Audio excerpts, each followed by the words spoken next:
Welcome to Surgeon Syndicate. If you're paying attention, you know that you only make money when you work. It might be great money, but it's dependent on you. The information on this podcast will help you solve that. We interview experts and provide analysis into financial freedom through commercial real estate. Why? To help physicians like you thrive. Let's dive in. Welcome to Surgeon Syndicate. This is your host, Dr. Michael McManus, and today we're going to talk about trying to fast track your success in real estate. Now, real estate often isn't a get-rich-quick scheme, and it takes time, but how you go about it can increase the speed of your success. And the reason I'm doing this show is because people ask me, they're like, Mike, how can I do this? This seems overwhelming. And I look back at my story, and I in no means went about this efficiently or quickly. So I'm just going to try and pass along some of the things I learned along the way so that maybe to help speed your journey along so you can get there faster and cheaper than it was for me. So my story, my first real estate purchase was a house hack. I bought a town, modeled it, added a bedroom, got roommates. They paid the rent. A lot of people start there. Then during residency, we bought a half a duplex. We lived in it. We fixed it up. We sold it and made money. Everything was still good there. The first time we did a house rental was actually a house that we had lived in. We moved. It was like 2009, 2010. The market was a stinker. So we rented it out. We tried to rent it remotely. It was a total disaster. Totally scared me. I gave up. Said, nope, not going to do this real estate thing. And then it was probably 10 years later when I burned out as a doc and kind of around 2020, kind of came back and looked at real estate again because I still had an interest in it. And I thought there was a lot of merit there. So at that point, we were actually looking for a vacation home, but I said, no, let's try this rental thing again. So instead, I bought a fourplex. I did all the work myself initially, which was great because I learned a lot and really kind of brought me into what this all meant. But I didn't do some of my great research ahead of time because this place is in Marquette, Michigan, the Upper Peninsula, Michigan. Bought it right on the back end of 2020 and COVID, or on the front end of 2020. And turns out that part of what happened in that region during the time was pretty much all the contractors in the area left because the region or the state had stricter requirements on what was considered essential. So they left to states where building was still considered essential and they could work. And this was more than a COVID thing because it stuck because people moved. And this is kind of a remote, sparsely populated area anyway. There's great demand for rentals. So it's a great place to be an owner if you're doing all the work yourself.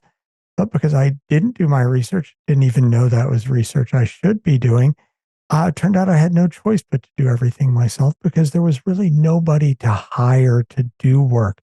And if you're trying to scale, that doesn't work. You can only do so much yourself. I tried to buy some more single family and small multifamily, but in the low interest rate environment, prices were shooting up or none of it penciled out. At least I give myself condolence that I didn't make any bad purchases because a lot of people bought stuff and just thought the prices would go up for forever. And that doesn't happen. Some have gotten in trouble now. Some are still doing fine. But at least I didn't buy anything that didn't work. And that's where I started to scale and started looking at investing passively. So whether going passively or actively, this is where we can speed the process up. So when I started looking at passive investing, there's a lot of resources out there for free for learning. There's courses on almost every syndicator's website. I bought a course called Passive Investing MD with Dr. Peter Kim. Great course, reasonably priced. It was a couple $1,000s, I think, and was really a very well structured and introduced into a network of investors to learn more. I knew that I wasn't going to learn as much if I didn't get started. So I did. I invested in some early syndications. Now, part of that was my biggest restriction, I think is for a lot of docs, is time and energy. What slowed me down was lack of time and energy. So how do we fix those? That's really what I'm going to look at here. So because I didn't feel like I had the time or energy to call syndicators and talk to them and talk about deals, I decided the better way was to use some of the crowdfunding sources like CrowdStreet and Equity Multiple. Nothing wrong with the services. I just decided if the service was vetting the investments, that gave me a level of safety, and there were some lower entry level investments. So I went with those. Most of those have done okay. I didn't have a bad experience. After I got a few in, then I kind of stepped back because I really still felt like I didn't know what I was doing. And I just kind of watched those play out. So what did I do wrong there? Is I didn't talk to people. The fewer the conversations you have, the less learning. So finally, when I came back to this um, and decided to get serious, I did a couple things. I spent some money to jump forward. And part of that was because I knew I wasn't going to be a doctor till I was 70 years old. I was making a great income. And now I decided it was time to turn decades into days and move fast. So I hired a high level, high dollar coach.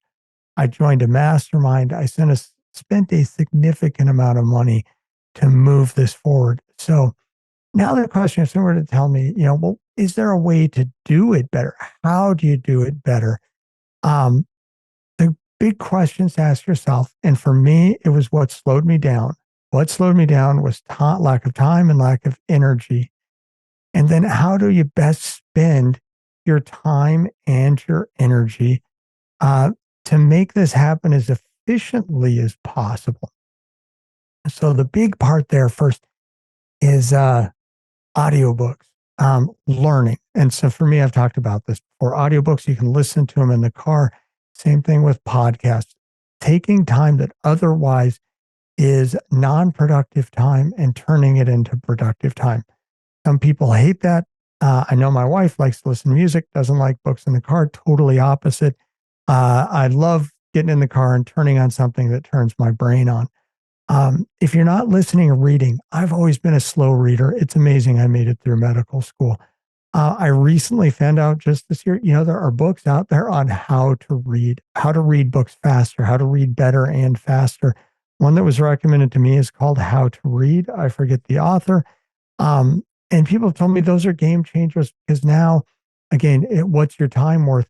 You want to read better and faster so you get through stuff quicker. That's the basis of the learning for getting started.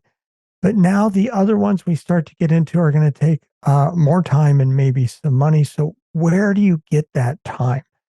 If I could go back and do it again, I just recently hired a VA for the first time. And this was a huge step because I didn't know where to start. And I'd kind of tried to do it before with some online services. And I didn't really, I had a bad experience. I didn't find them very productive. And so, but hiring a VA can be a game changer. And this is why I recommend going through a high caliber VA service. I'm just going to throw a pitch out here for a company called Rockstar VAs. There's some other ones. Reach out to me. I can give you some names. But these are services that recruit experienced high caliber VAs and will actually work with you to help you hire the type of person you need so you get a great fit. Now, through these, you can go and you can get offshore VAs for some really cheap prices, but you do kind of get what you pay for. But for, $600 a week, you can get somebody who's a high quality, experienced full-time manager to run a business. For $500 a week, you can get a full-time pro who's dedicated to you. Or you get a half-time pro for $250 a week. That's somebody who's working 20 hours a week for you for $250 a week. What does this mean and what do you get? Well, think about it. As a doctor, you can do consulting work typically for $200 to $300 an hour. So 1 hour of consulting work takes care of getting a VA. What can a VA do for you? They can get rid of all your busy work. This busy work is you can set them up to pay your bills. Now, a lot of that you can automate yourself. Some of them can show you how to automate stuff better than you may know. They can order your groceries and have them delivered. So you wipe out grocery store trips. They can schedule your travel and manage your calendar.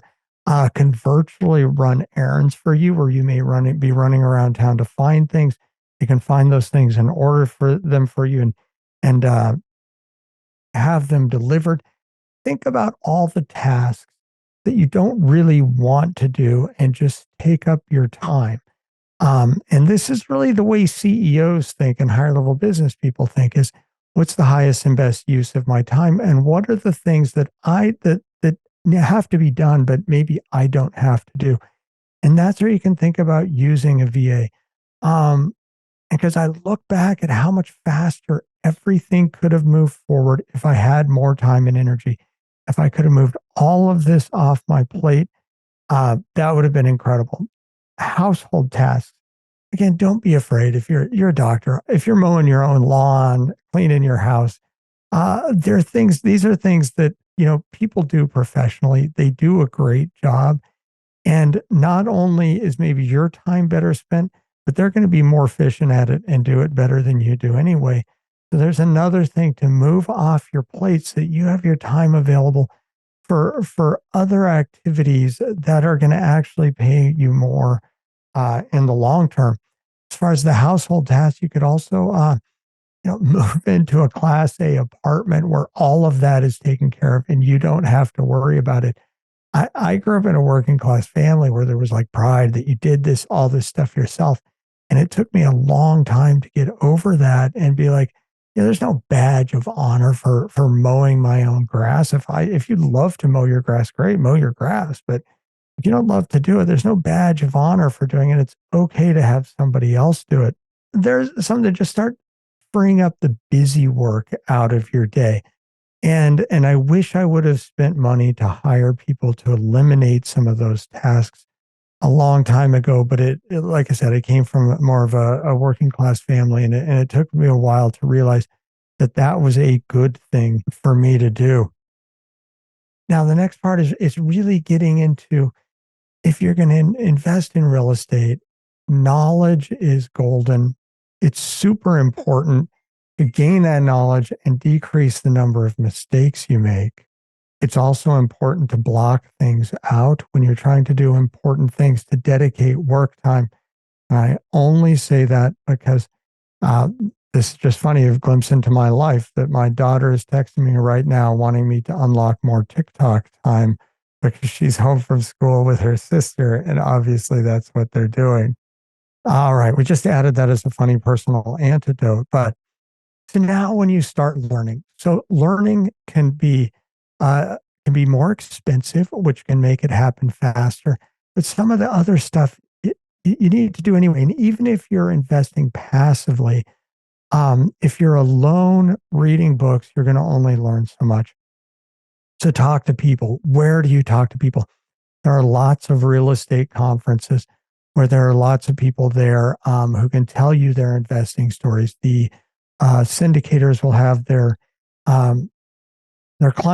investment relations people there that you can talk to. So you can have a lot of in-person conversations in a short period of time. 2 conferences I went to this year were the Best Ever Conference in Salt Lake City and the Multifamily Investor Nation Conference in Charlotte, North Carolina. I went to the Multifamily Investor Nation Conference even after I quit investing in multifamily. And I met some great people there and learned some amazing things, particularly about financing and structuring deals. So it's still very much worth my while. So these conferences, they're usually in really cool places where you can go and you can have some fun and have a lot of these conversations. And when you start having these conversations, you'll start learning the things that you need to know that you didn't even know you needed to know. And when you immerse yourself in it for a few days, it just really catapults that learning forward. Now, you can also call investor relations at syndicators and talk to them. I've talked about this before. They're much more available than they may have been in the last couple of years. You can also call commercial brokers. Now, commercial brokers, most of their time is spent that they are busy people, and they really want to talk to people who are buying and selling actively. But if you're a passive investor and you say, hey, be honest, hey, will you give me 10, 20 minutes of your time so I can just ask you some questions from a broker standpoint? What are the most important things I think about as a passive investor? Or who should I call? What should I read? They'll be able to give you some great tidbits in a small amount of time. And a lot of them really don't mind doing this, even though it's not a moneymaker for them. If you're honest with them up front and you don't take a bunch of their time, and you never know, you start investing passively, at some point you may find one of your deals is having trouble and needing to get sold, and you can refer business back to a broker, and it works out well for everybody. Other things are meetups. A lot of towns have real estate investor meetups. These are weekly or monthly, but another place you can meet people locally. Look for these online. They're a great resource and are typically free or very low cost to join the club. And there, when you start investing, you don't have to go it alone. This is what I did. I only invested my money. I was kind of on my own little island doing my own little thing. The more people you have around that you share it with, the quicker you're going to learn. You can start your own investor club to bring people together. This also will help you learn faster, but we'll get back. You can also pool money. You can get partners who you invest together. Reach out to developers in your area. We talked on the last one of my last recordings about when you're driving around and seeing what's going on. If you see there's a lot of development, you'll start to see the same names popping up. Typically, developers are regional, and you'll see the same signs. Call those names that you see there and say, hey, can I talk to, find somebody there to talk to and ask them about what they're doing. Often they may have opportunities to invest, but they may also just, they may not be real receptive all the time. But if you make enough phone calls, you'll find people like to talk about the deals that they're doing and what they like about them. And that'll just give you some insight into the local market. Again, there's no books that are going to give you that kind of up-to-date and very localized knowledge. The other part is you could start your own meetup. Great thing about real estate investor meetups is you can bring in speakers, and they can be local speakers, or you could do it over a Zoom call. But you can bring in brokers, you can bring in bankers, you can bring in developers, leasing agents. All these people, they like the exposure. So when they do events like that, it's exposure for them to grow their business. They also feel like they're giving back and sharing their knowledge. And then for every speaker, ask them for a reference for another speaker. So now they get to be the expert. These things make people feel important. It fills all of us up when we get to talk about stuff that we know about, and that other people are interested in it. So there's another great way to not only help educate yourself, but you kind of extend that value to people around you. So the learning can only go on so long. And maybe you got to set yourself a timeline, and it depends on personality. Some people have a really hard time pulling the trigger, but you got to get started and make it real. Put some money out there that's gonna win or it's gonna lose, but you're gonna learn from it. That's really important for me. Until every time when I took a leap forward is when I said, all right, I got to put some more money in the game, and I'm going to go learn from it. Now, start small and learn from your mistakes. And starting small, it could be buying smaller properties, it could be investing in smaller syndications. Or it could be, again, going back to your investor club or people from your meetup, from partners, that you can put in smaller amounts together to combine to an amount that's enough to make a meaningful investment. And then you can all learn from this process together. But at some point, you got to get started. And that's what really gets the ball rolling. So I hope this has been valuable to you. And again, the point of this was trying to give a little bit of insight of the things that slowed me down and hopefully can help you move forward and make better use of your time and your energy. Thank you for joining us on Surgeon Syndicate, and look forward to seeing you again soon. This has been an episode of Surgeon Syndicate. If you got value from this episode, you know other surgeons are hungry to become job optional, and you can help them by sharing this content today. Schedule a call and we can make a plan. Looking forward to having you with me on the next episode.